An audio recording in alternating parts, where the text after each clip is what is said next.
Mobile data में कौन सा सैटेलाइट यूज होता है? और फिर दूरदर्शन में भी प्रोग्राम देखते हैं, फिर रेडियो में भी सुनते हैं, इसमें कौन सा सैटेलाइट यूज होता है?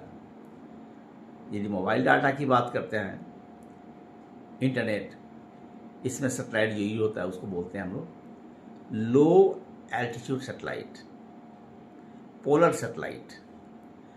और रेडियो के लिए और दूरदर्शन के लिए जो सैटेलाइट होता है उसको कहते हैं जियो स्टेशनरी, भू स्थिर उपग्रह।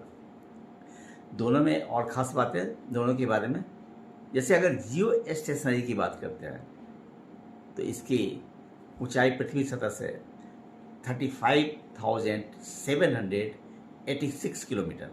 यदि आपसे सवाल किया जाए कि भू स्थिर उपग्रह की ऊंचाई पृथ्वी सतह से कितनी होती है तो उत्तर होगा 35,786 किलोमीटर। इसका प्लेन क्या है? तो प्लेन क्या है? इक्वेटोरियल प्लेन है, प्लेन ऑफ द इक्वेटर। तीसरी बात, टाइम पीरियड क्या है? तो याद रखिएगा कि the time period of Jio stationery satellite around the earth is 24 hours, 24 घंटा। Actually it should be 23 hours 56 minute and 4 second. ये 24 घंटा क्या है? ये आपको पता है कि पृथ्वी जो अपने अक्ष पे घूर्णन करती है उसका भी टाइम पीरियड 24 आवर्स ही है। क्लियर? तो याद रखेंगे the time period of revolution of the Jio stationery satellites round the earth is the same as the time period of rotation of the earth about its own axis, that is 24 hours. Right?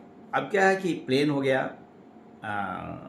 Plane कौन सा वो हो गया, equator का plane हो गया, time period 24 hours हो गया लगभग, और आपका हाइट जियो स्टेशन सैटेलाइट्स का हो गया 35,786 किलोमीटर। इसका काम होता है टेली कम्युनिकेशन में बेसिकली यूज होता है ये। अब आते हैं हम लो ऑर्बिट सैटेलाइट्स के, जिसको हम कहते हैं पोलर सैटेलाइट्स। पोलर सैटेलाइट्स जो होते हैं वो क्या है? पोल्स के चारों ओर घूमते हैं फ्रॉम नॉर्थ टू साउथ, और इसका जो टाइम पीरियड ऑफ रिवॉल्यूशन होता है वो आपका 90 मिनट्स होता है, 90 मिनट। और इसका जो एल्टीट्यूड है पृथ्वी सतह से 500 to 800 किलोमीटर। इसका इस्तेमाल होता है रिमोट सेंसिंग में, मेट्रोलॉजी में और वेदर मॉनिटरिंग।